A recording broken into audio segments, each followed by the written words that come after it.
This is a podcast about one woman's mission to help entrepreneurs and business owners write better business books. Each week, we tackle your writing excuses, because there are excuses too, and help you beat the blank page of doom so that you can write the book that'll grow your life and your business. Now here's your host, Vicky Fraser. Hello and welcome to the 1000 Authors Show. No! Yes! What? I was like, what's the podcast called? Oh my god. We're changing the name of the podcast, you know. I'm having a new logo made for it. Okay. Yeah, and that's why I got confused. Also because it's very early. It is very early. Yeah. Should we do that again? No, it's fine. Okay. So yeah, I'm Vicky Quinn Fraser, and this is my husband, Joe Fraser. Hello. Hello. Dynamic and zingy start to the podcast today. Yes, it's very early. We should have done this, last week and then the weekend, and then we did not. So now we are doing it at 6 o'clock on a Monday morning. Which is awesome. Yes. Mm-hmm. Absolutely ideal. It's been very hot yesterday. Was. And next week it's going to be even hotter. It's going to be 33 degrees this coming Sunday. That is too hot for me. I don't do well in that kind of heat. What I'm going to do next Sunday is just lie on the floor. Put the hammock up in the woods. Even that might be too much effort. I'm going to just lie on the floor in my office. Ugh. Yeah. It's very roasting in here, though. That's a good point. Might just lie on the floor in the house. Mm. So, anyway, what are you reading? I'm reading The Man in the High Castle by Philip K. Dick. I'm reading it because last week I was going through a couple of airports and I'd forgotten to take a book with me, so I bought something. I don't, see, I'm going to stop you there. I don't understand the concept of forgetting to take a book with you. How can you forget to take a book with you? I've always got at least 4 books. I know. This is one of the fundamental differences between you and I, my love. Anyway, carry on. Are you enjoying it? Not really. Why are you still reading it then? Well, I mean, Philip K. Dick's really good. Yes. Doesn't mean you have to like his stuff. Didn't he do Android's Dream of Electric Sheep? Blade Runner? Yeah, I think so. Have you read that? Yeah. Is it good? Yeah. Okay. But this isn't. So, no... I don't really like alternative history stuff. I'm just finding it a bit dull. There's not an awful lot's happening. Maybe I'm just reading it in small chunks and not really getting into it, but it's just kind of not happening. Yeah. We tried to watch the Amazon series, didn't we? And we couldn't get into that, or I did not enjoy that. I didn't enjoy it. I was just like, it was all very... I found the whole thing as in actually dark, as in like not filmed very well. Well, I don't want to say not filmed very well because I don't know anything about filming, but I didn't like the low levels of light in it. Okay. It just made it difficult for me to see what the hell was going on. And it didn't grab me. And I'm not really a massive fan of alternate history stuff. So, yeah, I don't know. Yeah. What are you reading? I was reading The Scar by China Mayville. Uh-huh. And I got 80 odd pages into it and I was like, I still don't care, so I put it down. Okay. I know China Mayville is supposed to be very good. I like world building. I've read an awful lot of epic fantasy and sci-fi. I like world building, but I just, as far as I'm concerned, I think he did a great job of, but it didn't grab me. Okay. Yeah, so I've put it down. And now I'm reading The Dictionary of Lost Words by Pip Williams, which was sent to me by Sarah. Hi, Sarah. Hi, Sarah. Thank you. Because we were talking about it in Team Moxie, and she was saying how great it was. And I was like, oh, I'll grab myself a copy. And she said, don't. I will send it to you because I've just finished it. And she did send it to me. So thank you. And I am reading it. I'm really enjoying it. It's a really lovely book. It's about the Oxford English Dictionary and how it was compiled. But it's about the daughter of one of the people who was in charge of compiling it. Mm-hmm. And from her point, it's really lovely so far. I'm really enjoying it. Okay. So, and non-fiction, I'm reading Show Your Work by Austin Kleon. I think that's how you say his name. Okay. I should have found out first. I love it. He is a writer and artist, and he's written a bunch of books, a handful of very famous ones. One's called Steal Like an Artist. It's a very famous book. And it's all about like creativity and how to find inspiration, how all art is, you know, stolen from somewhere else and then adapted. Not just copied, but, you know, changed. Anyway, and I'm reading Show Your Work, which is really great because one of his things is that you share behind the scenes stuff and how you make stuff because people love that. And it's true, they do. I love to see how things were made. And so it's like, what do you share and how do you share it? And yeah, it's a very good book. Okay. So yeah, and this week at the Dingle, we've not got really much done this weekend because I was in a dancing show yesterday. I did a dance on a stage in front of people and it was not terrible. But I was out all day. And the day before, I rode my motorbike. First time in years. First time in 6 years. I rode my beautiful Triumph Street Triple R, which is black and gold and gorgeous. And I rode it over to my parents' house to hand it over to my brother who has bought it off me because he got his motorbike license a few weeks ago. Nice. And he's really happy with it and I'm really happy that he's got it. I don't know how I feel about the fact that I now don't have a motorbike for the first time in about 15 years. Yeah, it's a bit weird. But I never rode it, so why have it sitting in the garage? But yeah, the first 15 minutes was deeply uncomfortable. Yes, it looked it. I was like, I don't know if I remember how to ride a motorbike. And obviously I did remember how to ride a motorbike, but I think I must have been the most annoying person in the world to ride behind. I mean, I wouldn't say that, but... But also, I wasn't going to ride any faster than I was comfortable with. Yeah. Partly because I didn't want to, you know, hurt myself, but also because it was no longer my bike. So yes, anyway, this week we are talking about... Oh, also, I got to use maths for the first time in leaving school. Because so last weekend, we were starting to put the wiring in for the new bathroom. And so we're putting spotlights in the ceiling, and then we're having a couple of wall lights where the mirrors are. But for the spotlights, we needed to make a grid. So we were putting, I think, 6 lights in a grid and then a couple more lights elsewhere. Yeah. And none of our walls are quite square. So we had started off measuring from the walls, and then we realised that our grid was not a square grid, and it would look awful. Yes, it would be a bendy grid because it would follow the bendy walls. Yeah. So we were like, well, okay, let's put the first line in. So we're doing 2 lines of 3. So we put the first line of 3 in a straight line because Joe went and got a laser, didn't you? Yes. A laser pointer. And then we were like, all right, well, use the laser pointer to make a grid. Only we couldn't because nothing was square in the house. And so we were like, how are we going to do this? And I was like, I know, Pythagoras will help us. And so we used Pythagoras' theorem to find the hypotenuse of the square and measured what the distance would be of the hypotenuse.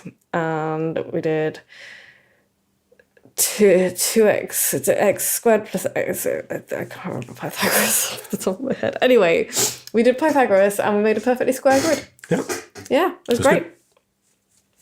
So, right.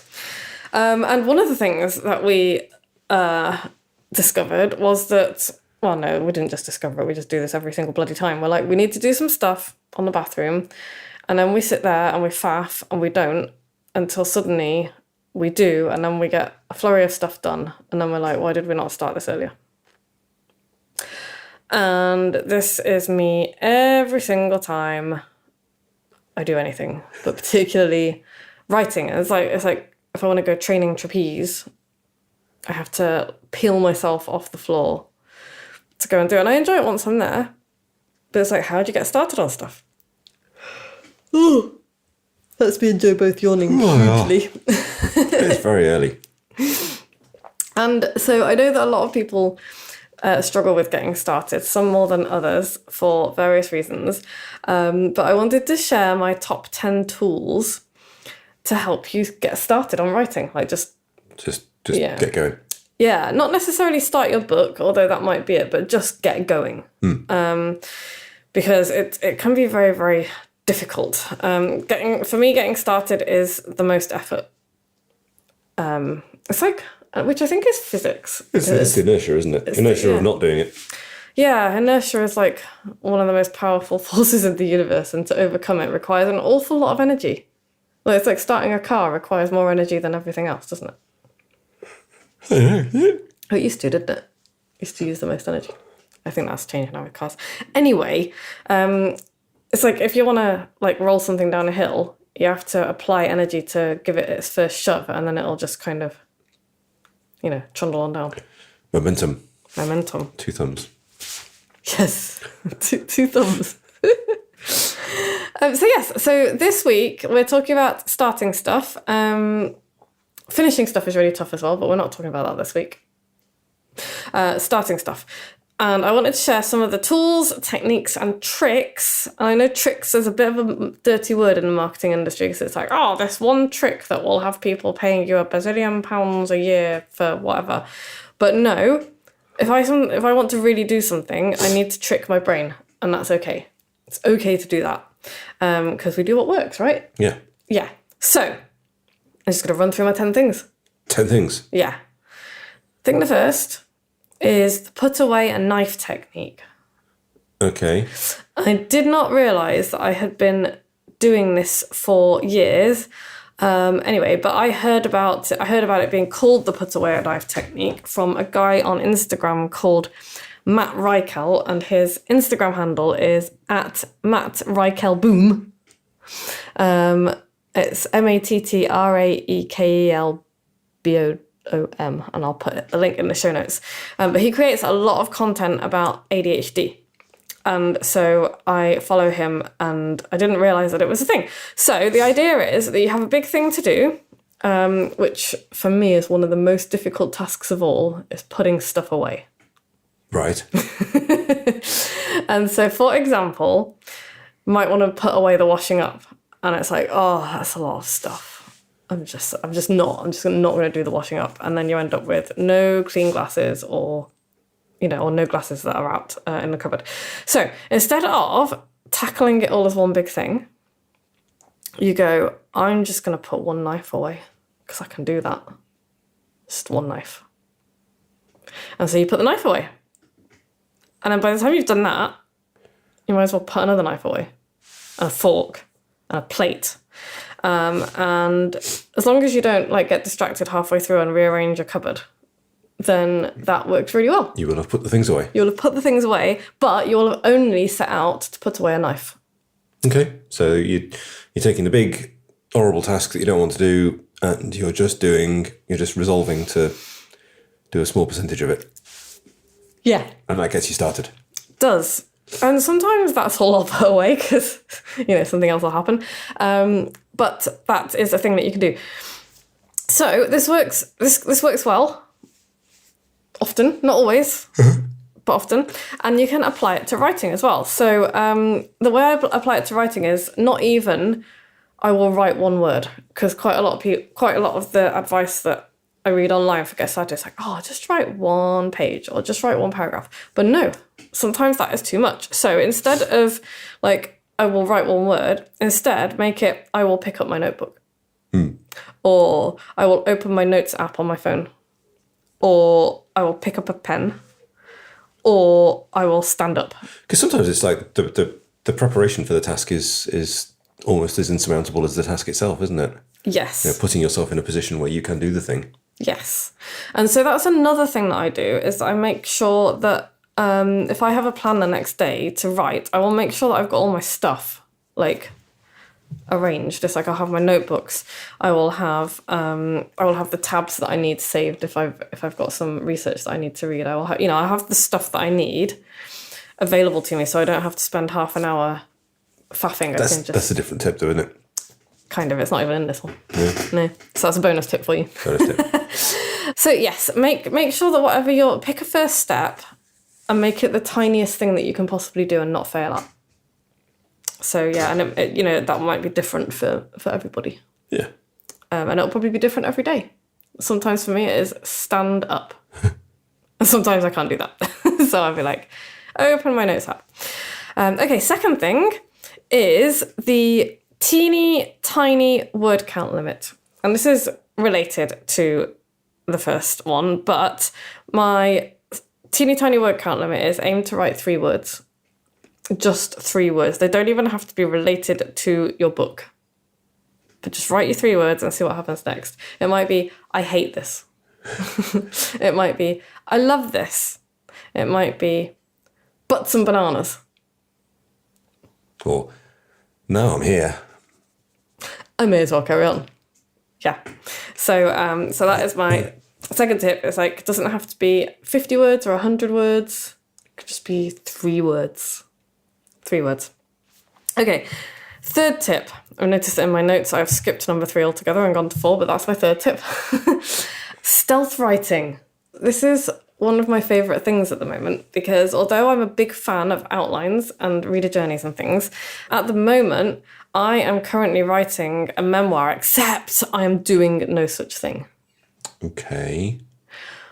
I've not even officially, I will have files and things for my books that I'm writing and I will talk about it quite a lot. But at the moment I'm not. I'm just kind of sidling up to it, giving it the side eye without really looking at it head on, and just writing down little stories as they come to mind and then sticking them in a folder. Okay. And I'm like, oh, there's a thing. And I looked at my word count the other day and I've currently got about 7,500 words. Just random bits. And that's all they are. I'm like... It's not structured? No. Just for fun. No pressure. I've got lots of different bits of stories scattered between Notion and my voice notes and my notes app and 3 separate paper notebooks. And no, there is no book here.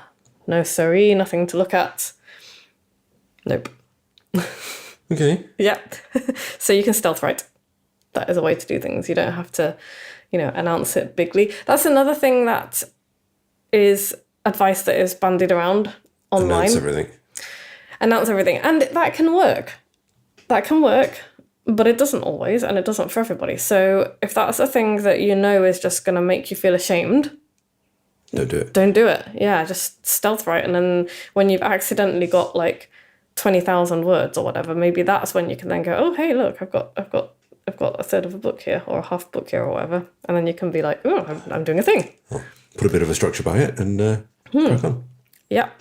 Thing the fourth, use a timer. Not the pomodoro technique, because that's way too much. And the pomodoro technique is 25 minutes, I think, isn't it? And you set a timer for 25 minutes. But that's too long. So set a timer for 1 minute and just write stuff. Anything at all, and then see if you can keep going. Okay. Yeah. It's, again, related technique to put the knife away and write 3 words, but it's a different way. Number 5, noise-cancelling headphones. Absolutely changed my life. So when I find myself faffing uncontrollably, I will stick my noise-cancelling headphones on and listen to there's a person called The Relaxed Guy on YouTube, and he has this channel where he just, puts rain noises. Okay. Yeah, it's that's not rain, but... and it's really great. And so I spend a few seconds being or a couple of minutes being a little bit jittery because I'm like, ugh. And then my brain just goes, and then I can get on with it. And honestly, it's like magic, because I also use them when there's just lots of noise going on, like if there are neighbours strimming or lawn mowing, or the dog over the road won't stop fucking barking, or, stuff like that. But also, even if it is quiet around and I'm just spinning uncontrollably in my office and not doing the thing that I want to do, headphones on, rain noises, and it just creates this little bubble, which is just me in my little bubble, and it's like magic. It's very cool. And I remember when I first got them and you were like, does it not make you feel really isolated? And I was like, yes, that's the point. But they are magical. I wish I had bought them years ago. Did not know that they would do that for me. Cool. Very cool. Yeah. Number 6. Instead of actually writing a book, don't write your book. Don't write your book at all. Instead, just do a prompt of some kind. So, and I have a free prompt calendar. which you can get from moxiebooks.co.uk/calendar.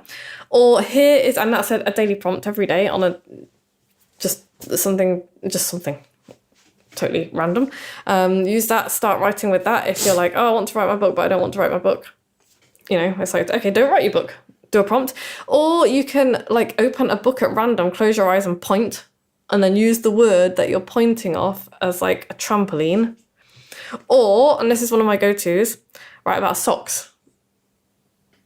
Socks. Yeah. What do you feel about socks? Or emus? I'm currently obsessed with emus. Okay. But yes, my point is, do a prompt of some kind, and then when your brain isn't looking, just swerve into writing your book. So you might be like, oh, I love socks. The origins of socks were, in ancient Egypt, they found some socks and they used to have like toe socks there so that they would go in between their sandals, thong sandals. And you could be writing about socks. And then it's like, oh, I'm happily writing about socks. And, oh, and you know what? Book. Before your brain notices what's happening. Okay. Number 7, lie on the floor with your legs in the air. Okay. Does that help? Yes, it does. And so I get that it very much depends on where you work. If you work in an office, this might get you some funny looks. And by the way, I don't know how I survived in an office for as many years as I did. It must have been torture for me. Well, it pretty much was. So yeah, lie on the floor with your legs in the air. I love this because my writing process, and I will video this at some point. I'll just stick a video up in the room on time lapse. I spend a lot of time moving around my office from place to place and just pacing and doing stuff, and quite a lot of time lying on the floor on my back, sometimes with my headphones on, just like rolling around and wiggling my legs, and generally, and I will often bring a notebook with me and leave it on the floor next to me. And so when I'm done with my because I'll do like roly-polies as well. Just like roll around on my mat. And then once I have finished doing that, or while I'm doing that, I might get ideas, you see.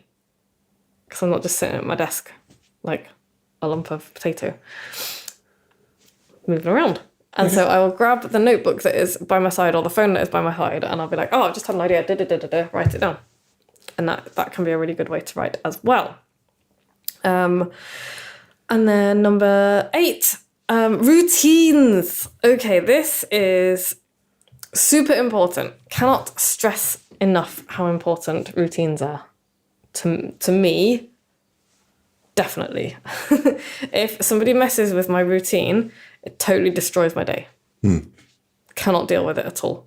Ooh, that's my stomach. Oh my God. Breakfast? Yeah.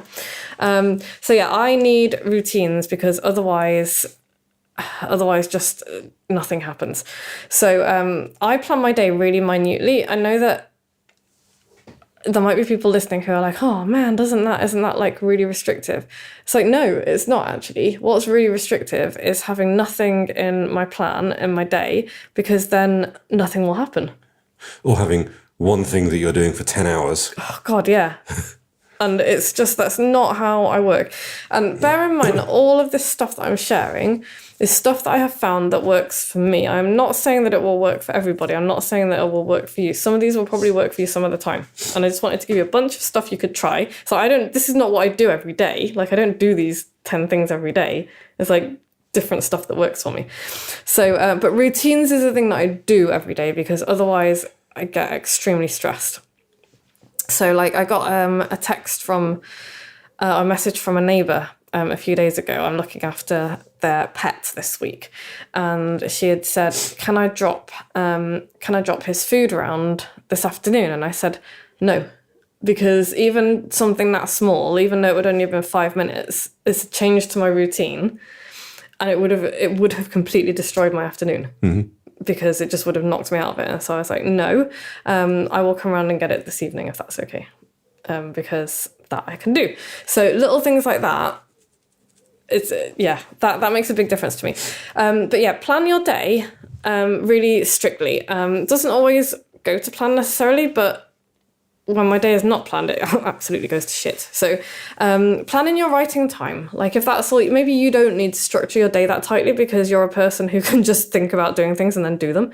But if you're more like me, and if you have like ADHD or a neurodiversity of some kind, then plan your day really strictly, and plan in your writing time. And then when you're being distracted, look at your plan and do the thing you're supposed to be doing. It can be a real help to look at what you've got written down and say, this is what I'm doing right now. Again, it won't always work, but it does sometimes. So, okay. And then number 9. Okay, here is a thing that I have found works really well for me, because we are told, and I'm sure you've heard this, eat the frog. Like, do the horrible thing first. Mm-hmm. Get it out of the way. I know that works for some people. That has never worked for me, and it's always given me the rage, because I'm like, why can I not do this? It's like this is a thing that productive people do, and the 7 habits of highly effective people and stuff like that. And so it's always like, eat the frog and then reward yourself for it. No, it's not going to work for me. Never has. I don't want to do it. So the trick is, because my brain is constantly seeking dopamine, because it doesn't have enough of it, it's like, get the dopamine flowing before you start. Do a nice thing before you start. Reward yourself before you start. Get your dopamine going. And there can be many things that do that. And then once you're feeling really, really good, then slide straight into writing while you've got that buzz going. The actual fact of doing the writing, be like, I'm doing the thing, will keep making you feel good. And then afterwards, reward yourself as well, because why the hell not? And actually do a little celebration as well. But yeah, so for the pre-reward, the like instant reward, because I would totally have failed the marshmallow test as a child. Which does not make me a bad person, by the way. It doesn't mean that I'm not successful, because it was all that, it's tightly correlated to success. And it's like, yes, it is, but that's not the only thing. It's gonna. So yes, dopamine. So I do something like, I might dance beforehand. I might like put some loud music on and do some dancing. I've got a fidget toy, which I flipping love. So I might just sit there and like go mental with my fidget toy, like click, click, click. It makes noises like this. Such a great noise.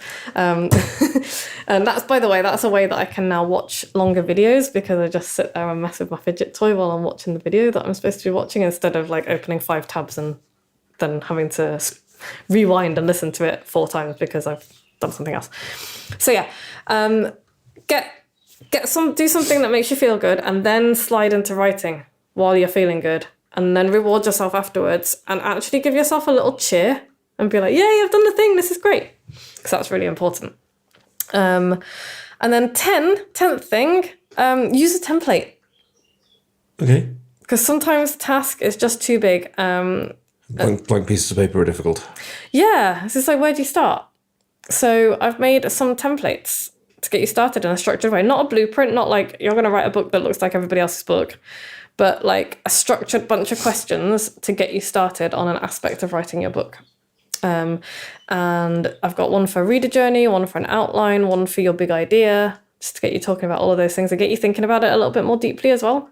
So it's not just like, oh, my idea for my book is this, but it's like, well, actually, let's dig a little bit deeper into it and figure out the whys and wherefores and all that kind of thing. So I have created some templates, which you can get from my website. You can get them for £49 each, or a big bundle of 5 of them for £199, which is a bargain. I constantly update and improve them as well. And when I do, I will email you and let you know that the latest version is up. So you'll get new versions of them. And you don't have to buy new versions if you've already purchased them either, because they are either in Notion or in Google Drive. So they just sit there and I update them.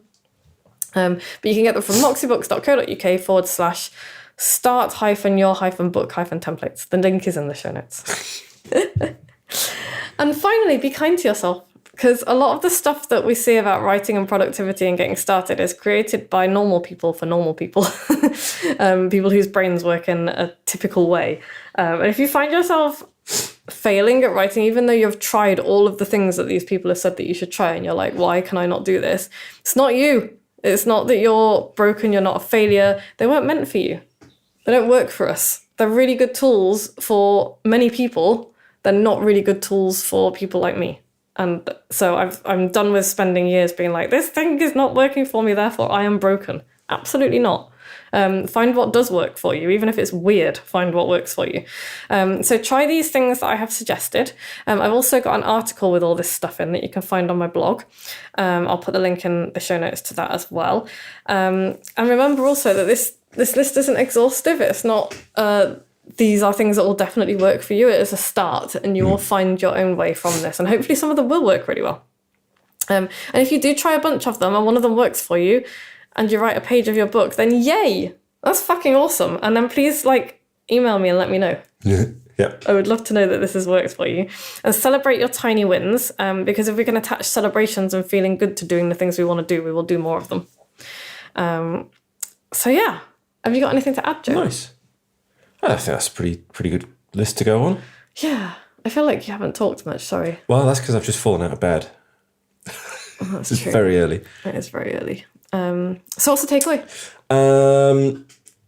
Try lots of things to figure out what it is that works for you. Mm-hmm. Don't feel bad about the things that don't work for you. Yes. They're just not for you. Yes, Joe. And, go and buy all templates. Yeah, go get my templates from my website. They are really good. One of my Weird and Wonderful book coaching clients, Jocelyn. Hi, Jocelyn. Hi, Jocelyn. Said that my templates are the only thing that she has found that work for her brain that actually got her writing. And she's tried so many different other book writing prompts and tools, blah, blah, blah. And my templates were the only things that worked for her, which I was really delighted about, which I suspect is because her brain works in a very similar way to mine. And I have not found any resources specifically for writers with ADHD. And because I created this for myself, because I couldn't find anything that worked, I guess that's why. So, yeah. Okay, so next week, I can't remember. We'll do something. We'll be back. Yeah, we'll be back next week talking about books and writing. In the meantime, get the free writing prompt calendar. Get my templates to get started. They are a bargain. You can use them for everything, not just for writing books. And if you've listened to every episode, email me with your postal address and I will send you something silly. And if you like this podcast, what do? They share it with their friends. Yes. They write a review. Yes, please. 5 stars. Yes, please. They send a link to one of their friends. Subscribe. Yes. Lovely. Yes. Right. Are we done? I think so. Yeah. Sorry, we're not very awake this week. We'll try and do the next podcast when we're actually it's daytime. Thank you, Podfly, for doing your thing. Thank you, Harriet, for getting it out there. And thank you to you, dear listener, for listening. And I hope you found this helpful. Bye. Bye. Thanks for listening. You can find links and show notes on the website at moxiebooks.co.uk/podcast, where you can also sign up for the best daily emails in the multiverse and find loads of free resources to help you write your book. We'll be back the same time next week with more tales from the book writing trenches and the latest on what the tiny sheeps have been up to.